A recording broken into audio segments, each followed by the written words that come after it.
السلام علیکم۔ جیسا کہ پہلے بھی بتایا کہ اسما کو شرمندگی نہ ہو اس لیے یہ ساری باتیں اس کے گھر جا کر کرنا نامناسب لگا، اور سوچا اس کے ابو سے بات کرتی ہوں۔ ان کی شاپ زمزم فرنیچر کے نام سے الحمرا سویٹس والے روڈ یعنی مرالا روڈ پر تھی۔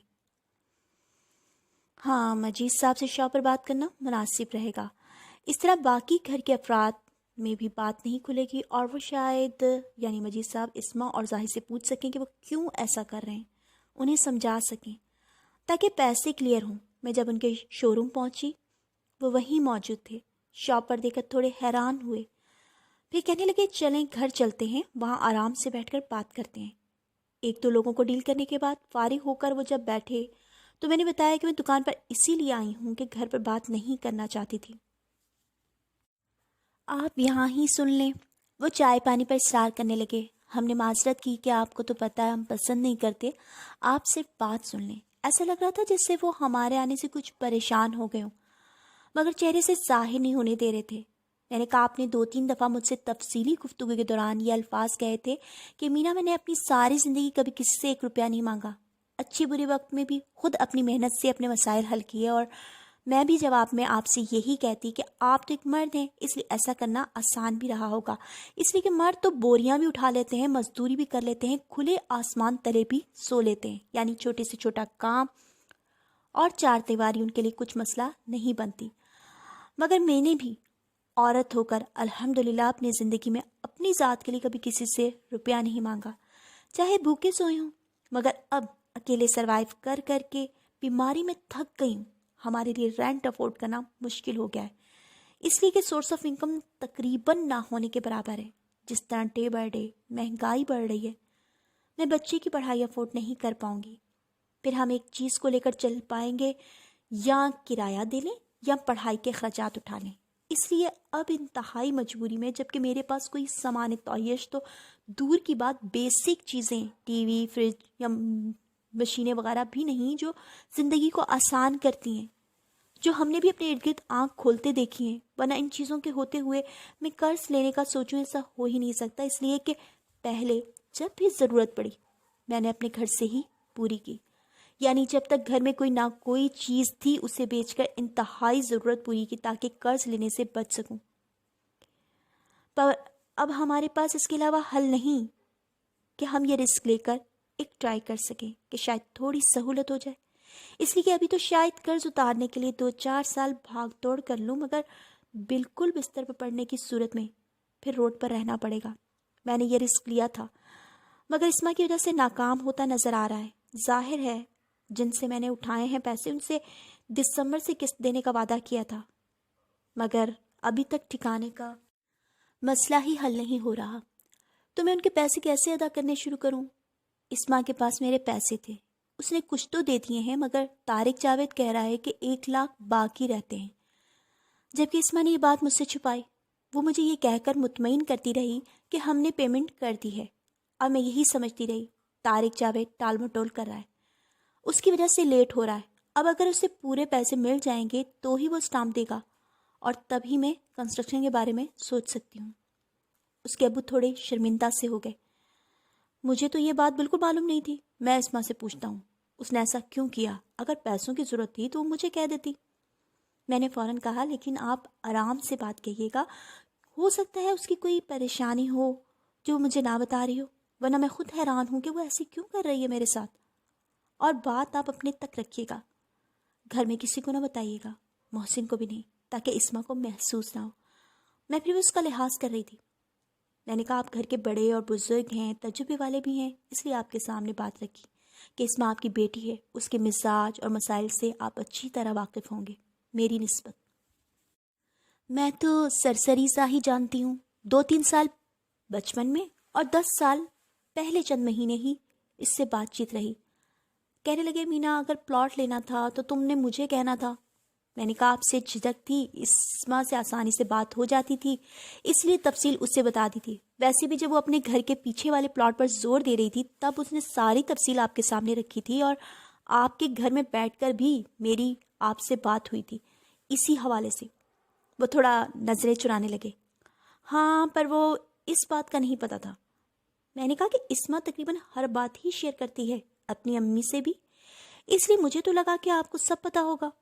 مجھ سے پیسے لینے کا اس نے بے شک نہ بتایا ہو، وہ بات چھپا لی ہوگی، مگر میری ذات سے متعلق تو وہ ہر بات ڈسکس کرتی رہی ہے، بلکہ بھول گئے ہیں آپ نے ہی اصرار کر کے اپنے گھر بلوایا تھا۔ اسما نے پیغام دیا تھا کہ آپ تھوڑی دیر کے لیے ابو کی بات سن لیں، ضروری بات کرنی ہے۔ پھر اس وقت سب ہی آپ کے روم میں موجود تھے، اسما، زاہد بھائی، اسما کی امی، محسن کی بیوی، بچے وغیرہ سب۔ اس دوران میری ذات کو کافی تفصیلی ڈسکس کیا گیا، سب کے سامنے ہی، ہر طرح کی ہی بات ہوئی تھی، کوئی اکیلے میں نہیں۔ تو آپ کو تو ہر بات کا پتہ ہے۔ ہاں، یہ کہہ سکتے ہیں کہ میں نے خود اپنی زبان سے آپ سے اس پلاٹ کے حوالے سے زیر زبر پیش بیان نہیں کی تھی، مگر میرا ہر دوسرے دن اسما کے گھر آنا کسی سے چھپا نہیں تھا۔ کبھی اس کے گھر میں انٹر ہوتے ہوئے اسما کی ساس سے، کبھی اسما کی امی سے، دیورانی جٹھانی، حتیٰ کہ آپ سے بھی سامنا ہوتا رہتا تھا۔ وجہ تو میرے آنے کی اسما بتاتی ہی تھی کہ پلاٹ کے سلسلے میں فلاں فلاں بات کرنے آئی ہوں۔ اس کے علاوہ کچھ دن پہلے ہی جب فرد پر لکھے 3 مرلے کو ڈسکس کیا تھا، اسما ہی ساتھ لے کر آپ کے پاس آئی تھی۔ میں نے تفصیلاً آپ کو بتایا تھا کہ دکھاتے وقت بھی اور اسما زاہد کے سامنے بھی جب چیک دینے لگے تھے، اس نے واضح الفاظ میں ہمیں 4 مرلے کی بات کی تھی، بلکہ دکھایا ہی یہ کہہ کر تھا کہ جو ابھی دیکھ رہی ہیں اس کی ہی قیمت میں آپ کو 4 مرلے کا نیو والا مل جائے گا، یعنی آپ 3 مرلے والا نہ دیکھیں، سیدھا سامنے جو نظر آ رہا ہے نیو والا وہ 4 مرلے کا پلاٹ ہے، پلس فائدہ آپ کو فوری گیس مل جائے گی۔ تبھی اسما کے ابو نے کہا تھا کہ انہیں یہ بڑی غلط بات کی ہے، اس سے کہو کہ یا تو مرلے کے پیسے واپس کرے یا 1 مرلہ پورا کر کے دے۔ اور اسما اس لیے ہی ابو سے پوچھنے گئی تھی کہ وہ لوگ گواہ تھے اس بات کے کہ ان کے سامنے 4 مرلوں کی بات کی تھی، ورنہ وہ کیوں کہتی کہ ابو سے پوچھتے ہیں اس نے فرد پر کیوں 3 لکھ دیا ہے۔ تب بھی گھر میں سب ہی موجود تھے، اسما کی بھابھی، بلکہ اسما کی چھوٹی بہن گڑیا بھی آئی ہوئی تھی۔ یہ بات اس لیے بھی یاد رہے گی کہ اس نے بہت اصرار سے اس دن کہا تھا کہ آپ کے ہاتھ کی بریانی نہیں بھولتی، اس لیے آپ ریسیپی ضرور بتائیے گا۔ اس وقت ہاتھ کے فریکچر کی وجہ سے نہیں بنا سکتی تھی، مگر پھر بھی کہا کہ بنا کر کھلا دوں گی، کون سا مسئلہ ہے۔ اب اس کی بھی شادی ہو چکی تھی اور پھر اس سے بھی سالوں بعد ملی تھی، اس لیے خاص طور پر یاد رہ گیا۔ ویسے بھی میں بھولتی ہی کب ہوں کسی کو، صرف اپنی ذات غیر اہم رہی ہے، باقی سب ہی کو بہت اہمیت دی جسے بھگت رہی ہوں۔ خیر، اس بات پر بھی مجید صاحب نے کہا کہ میں اپی گل کرنا وا او دے نال ہے، کون ہے اے بندہ؟ اسما نے جواب دیا، کوئی نہیں، ایویں ہے، اونجی بنا پھردا ہے چودھری۔ وہ چپ رہے، پھر کہنے لگے میں اسما سے بات کرتا ہوں، تم پریشان نہ ہو، جو پیسے تمہارے رہتے ہیں وہ میں خود لے کر دوں گا، اور اسٹامپ پیپر بھی، اور اگر زاہد نے پیسے دے دیے ہیں تو اس سے جا کر خود پوچھوں گا کہ پھر وہ اسٹامپ کیوں نہیں دے رہا۔ ویسے میرا اسما آپ سے بہت ہمدردی رکھتی ہے اور فکر کرتی ہے آپ کی۔ وہ اب بات کو کور کرنے کی کوشش کر رہے تھے، اسی لیے تو آپ کی امی اور بھائی سے بار بار احساس کرنے کے لیے کہتی ہے۔ میں نے کہا جی میں جانتی ہوں، کیونکہ اب میں اچھی طرح سمجھ چکی تھی اسما کے گیم کو۔ جب میں خاموش رہی تو کہنے لگے، ایسا کرو میرا نمبر نوٹ کر لو، طارق سے پوچھ لو کس دن آنا ہے، پھر مجھے بتاؤ، اس دن میں خود اسما اور زاہد کو لے کر آؤں گا۔ میں بہت اسما اور طارق کی طرف چکر لگا چکی ہوں، آپ اسما زاہد بھائی سے ہی کہیں کہ بات کر لیں، جب اسٹامپ دینا ہو بتا دیں، میں آ جاؤں گی۔ میں واپس آ گئی، سردی عروج پر تھی۔ اسما کا فون آیا کہ میرا جی ہم گھر سے نکلنے لگے ہیں اسٹامپ لینے کے لیے، آپ کو بھی گھر سے لے لیں گے، ابو ساتھ ہیں، آپ تیار رہیے گا۔ ان لوگوں نے مجھے ساتھ لیا اور طارق کی طرف آ گئے۔ زاہد بھائی نے اس کے گھر کے سامنے پہنچ کر کال ملائی کہ ہم آ گئے ہیں۔ کہنے لگا مجھے ایک جگہ جانا تھا، آپ لوگ تھوڑا لیٹ ہو گئے ہیں، ذرا پہلے آ جاتے تو بات ہو جاتی۔ ویسے تو سامنے کال ملائی تھی، ہم بات سن ہی رہے تھے، پھر سب نے میری طرف دیکھا کہ کیا کرنا ہے۔ میری پریشانی کے ساتھ ساتھ غصہ بھی بڑھ گیا کہ یہ کیا تماشا ہے، پہلے پیسے پورے نہیں، اب آپ لوگ لے کر آئے ہیں تو کہہ رہا ہے کہ میں گھر پر نہیں ہوں۔ اسما کہنے لگی بیزاری سے، دیکھ لیں پھر، ہم تو آ گئے ہیں، آپ بتائیں کیا کرنا ہے۔ میں نے کہا آنے کا بتایا تھا نا، اگر گھر پر ہونا نہیں تھا تو بلانا نہیں چاہیے تھا۔ میں تو پک گئی ہوں چکر لگا لگا کر، گھر کے معاملات دیکھ نہیں پا رہی، روزگار کا ہم سوچ بھی نہیں سکتے، کرایہ، فیسیں، گھر کا خرچ، سارے اخراجات میں کہاں سے کروں؟ روز ادھر ادھر کے چکر لگا لگا کر بھوکے پیاسے ہم ہلکان ہو چکے ہیں۔ میں نے کہا کتنی دیر میں آ رہا ہے، انتظار کر لیں، مگر آج کام ختم ہی کر لیں۔ زاہد بھائی واپسی کے لیے گاڑی موڑ چکے تھے اور اس کی گلی سے نکل کر باہر کی طرف یعنی روڈ کی طرف جانے والی گلی میں گاڑی کھڑی کر لی۔ مجید انکل نے کہا کہ نمبر ملا کر ذرا میری بات کرواؤ۔ فون بیٹے کے پاس تھا، انہوں نے یہی شو کیا۔ اس کے بیٹے کو کہا کہ ہم باہر ہی کھڑے ہیں، انتظار کر رہے ہیں۔ وہ فون پکڑے باہر آ گیا اور وہی بات دوبارہ دہرائی کہ وہ شادی پر گئے ہیں، گھر نہیں ہے۔ فون میرے پاس ہے۔ مجید انکل نے کہا کہ ہمیں بات کرنی ہے، ان سے بات کرواؤ۔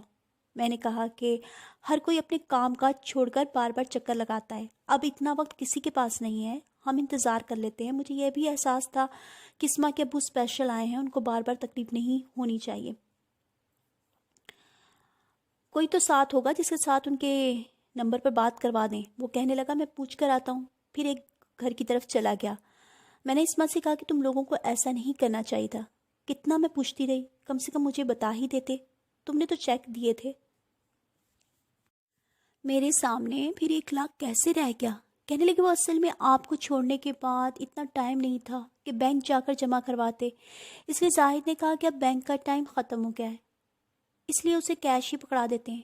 دکھ کی شدید لہر میرے اندر اٹھی، یعنی میرے سامنے چیک دے کر مجھے یقین دلایا کہ دے دیا ہے، اور مجھے گھر چھوڑنے کے بعد جا کر چیک واپس لے لیا اور کیش پکڑا دیا۔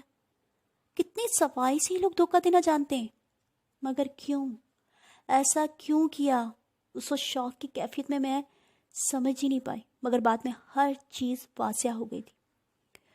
اس وقت انکل گاڑی میں تھے اور ان کی عمر کا لحاظ کرتے ہوئے مجھے خاموش ہو کر بیٹھنا پڑا، ورنہ شاید اس سے جواب لینے کی کوشش ہی کرتی کہ کیوں کیا ایسے۔ اگر ایسے ہی کرنا ہوتا تو میں خود اپنے ہاتھ سے کیش دے دیتی، اسما کے پاس کیوں جاتی؟ اور اتنا اصرار اور تلقین کے بعد بھی اس نے کی اپنی ہی مرضی، یعنی وہ صرف اپنا الو سیدھا کر رہے تھے اور بات کھلنے پر کوئی شرمندگی بھی نہیں تھی۔ مجھے کوئی ایک دفعہ ہی کہہ دے، مگر بہت زور دے کر کہے کہ یہ کام ایسا نہیں ہونا چاہیے، تو میں اس کی فکر میں گھلنے لگتی ہوں کہ جس طرح کس نے کہا ہے اس سے دائیں بائیں بات نہیں ہونی چاہیے۔ اپنا آرام سکون تیاگ دیتی ہوں، کھانا پینا بھول جاتی ہوں، کیونکہ لفظوں سے زیادہ میرے نزدیک اس کی اہمیت ہوتی ہے جس نے الفاظ کہے ہوتے ہیں۔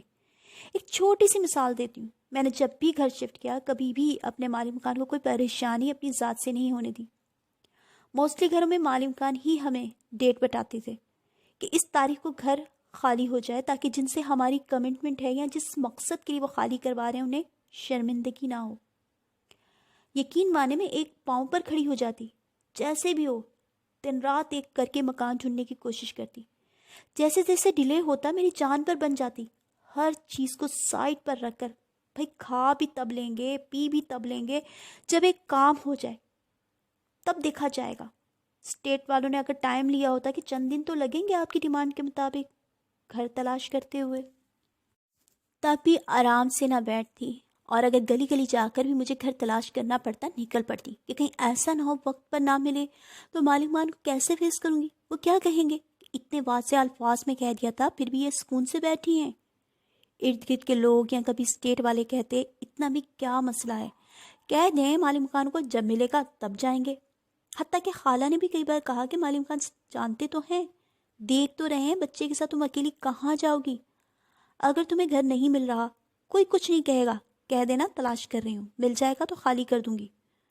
مگر مجھے یہ اتنا ہی مشکل لگتا کہ اتنی بے فکری والا جواب کیسے دے دوں، دوسرے کا مسئلہ بھی جب نظر آ رہا ہے۔ کئی موقعوں پر کہا جاتا ارے ہر مالکان ایسے ہی کہتے ہیں، کوئی تمہیں ہاتھ سے پکڑ کر نہیں نکال دے گا، مگر ایسی نوبت تو میں کبھی آنے دے ہی نہیں سکتی تھی، یہ تو میرے لیے مرنے کا مقام ہوتا۔ حالانکہ بعض اوقات ایگریمنٹ ہوئے ہوتے، میری طرف سے کسی قسم کی کوئی کمی نہیں ہوتی، اگر میں چاہتی تو آرام سے تسلی سے جب کوئی اپنی مرضی کا ملتا تبھی کرتی خالی گھر، مگر میں کبھی بھی اس سے فائدہ اٹھانے کی کوشش نہیں کرتی تھی۔ پتہ نہیں لوگ کیسے ڈنکے کی چوٹ پر رہ لیتے ہیں، میرے لیے اتنا ہی کافی ہوتا کہ کسی نے اپنا مسئلہ میرے آگے رکھا ہے کہ ہمیں یہ مسئلہ ہے یا واضح زور دے کر کہہ دیا ہے، میں تو سوچ سوچ کر اتموئی ہو جاتی کہ میں نے انہیں یقین دلایا تھا کہ میرے ذات سے آپ کو کوئی پریشانی نہیں ہوگی، جب کہیں گے گھر خالی ملے گا۔ اب اگر اپنی باتیں پوری نہ ہو تو کتنی شرمندگی ہوگی، وہ لوگ کیا سوچیں گے؟ میں نے ان سے جھوٹ بولا تھا، پھر چاہے بار بار پیسے بھرنے پڑیں، غلط فیصلہ لینا پڑے، یعنی نظر بھی آ رہا ہو کہ میرے مطابق نہیں ہے، میں پھر بھی شفٹ کر لیتی کہ کم سے کم جو کمٹمنٹ کی وہ تو پوری ہو رہی ہے. تھوڑا خود کو تکلیف میں ہی ڈالنا پڑ رہا ہے نا، تو وہ اب میں تکلیف اٹھا لوں. مگر حیرت ہے، جو اپنی بات پر قائم بھی نہ رہے اور بھی شرمندہ ہونا بھی نہ جانے، وہ اطمینان سے کہہ رہی تھی، خیر امین آباد جی، اگر کیش بھی پکڑایا ہے اسٹامپ پر بھی تو لکھوا دیں گے. میں نے دل میں سوچا، پھر اس کے لیے دوڑیں بھی تم لگاتی، بار بار اس کے پاس جاتی. وہ سب تو میں کرتی رہی اور لکھوا کر تم دے رہے ہو. حالانکہ ڈیلے وہ تمہاری وجہ سے، تمہارے عمل کی وجہ سے کرتا رہا ہے اور پریشانی میں اٹھاتی رہی ہوں. اگر پتہ ہوتا تم لوگوں نے پوری پیمنٹ نہیں کی تو کیا میں اپنا ٹائم، اپنے کرائے، بھوک پیاس کر کے کام، اپنا سکون یوں برباد کرتی؟ تم اپنی آنکھوں سے سب دیکھ رہی تھی، مگر ایک دفعہ نہ بولی. پیسے نہیں دیے، جب دے دیں گے تو وہ بھی دے دے گا اسٹامپ. وجہ تو ہم بن رہے ہیں، پھر بھی کتنے سکون سے بیٹھے ہیں. شادی بیاہ، آنا جانا سب روٹین سے ہو رہا ہے. اپنی روٹین میں کوئی فرق نہیں، مجھے بس دوڑایا جا رہا ہے. کبھی تمہارے پاس چکر لگاؤں، کبھی طارق جاوید کے پاس جا کر پاگل بنوں، اور تم لوگ چال چکر تماشا دیکھتے رہو. اپنے حصے کی چال تم چل بیٹھے، ہمارے منتظر رہنا، کہانی ختم کرنی ہے. میرے منہ میں بری طرح کڑواہٹ پھیل گئی تھی. ایک لفظ بھی اسما سے بات کرنے کو دل نہیں چاہ رہا تھا. مینا باجی ایسی کوئی بات نہیں، ہم اپنے ہاتھ سے پیسے دیے ہیں، وہ یہ کہہ ہی نہیں سکتا کہ پیسے نہیں دیے. آپ جب کہیں گے، جس کے سامنے کہیں گے، ہم آنے کو تیار ہیں گواہی دینے کے لیے کہ ہم نے پیسے دیے ہیں. میں صرف اتنا ہی کہہ سکی، مکر تو کیا کوئی بھی نہیں سکتا. میرے پاس ویڈیو کلپ ہے. وہ تھوڑا کھسیانی، تھوڑا شرمندہ نظروں سے ادھر ادھر دیکھنے لگی. پاس سے زوں کر کے تیزی سے گاڑی دوڑاتا کوئی نکلا. پھر اس نے ایسے ہی 2-3 چکر لگایا اور قریب گاڑی روک دی. مجید انکل کہنے لگے، یہ کون ہے؟ اسما ناگواری سے بولی. اوہے طارق دا منڈا ہے.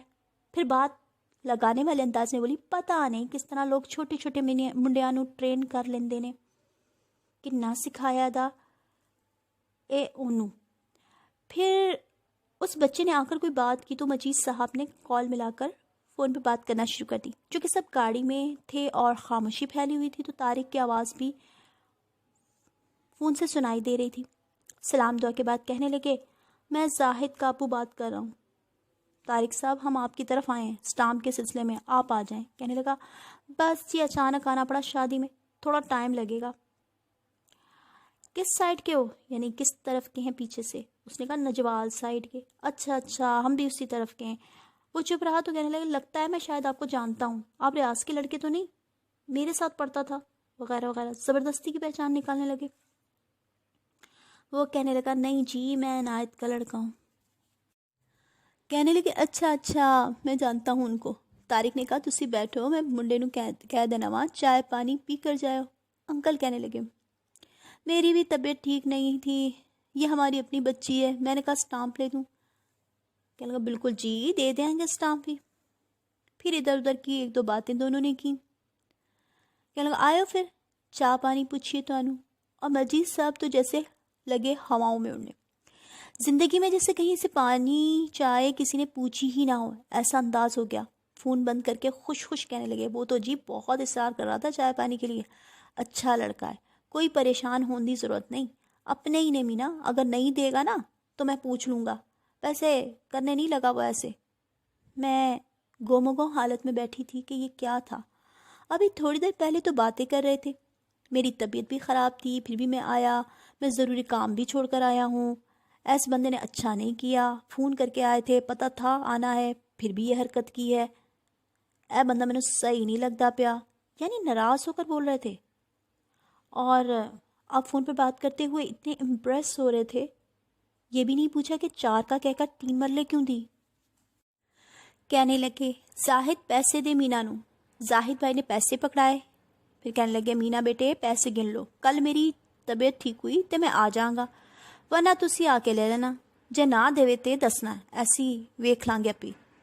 میں نے پیسے ملنے پر شکر ادا کیا. پھر اسما کی طرف دیکھ کر کہا، کل بتا دو کس ٹائم آؤ گی. اسما نے پہلے زاہد بھائی کی طرف دیکھا جو کہ اسپاٹ چہرہ لیے ناک پھلائے بیٹھے تھے اور پوری طرح خود کو لا علم ظاہر کر رہے تھے موجودہ بات چیت سے، جیسے وہ وہاں موجود ہی نہ ہوں اور یہ ایکسپریشن ان کے اس وقت سے مسلسل ہو گئے تھے جب سے میں نے اس ٹام کی بات شروع کی تھی کہ مجھے لے کر دیں۔ تب سے میرا جتنی دفعہ ان لوگوں سے سامنا ہوا، اسما تو اپنے ایکسپریشنز چھپانے میں کامیاب ہو جاتی، مگر زاہد بھائی کے دل کا کینہ ان کے چہرے پر آ ہی جاتا تھا۔ اسما نے کہا شام کو آ جائیں گے یا آپ طارق سے بات کر کے بتا دیے گا؟ میں نے کہا نہیں، آپ لوگ خود بات کریں پھر مجھے بتائیے گا۔ کہنے لگے ٹھیک ہے کل بتاتے ہیں۔ پھر انہوں نے مجھے نیکسٹ گلی میں اتار دیا، گھر کے قریب۔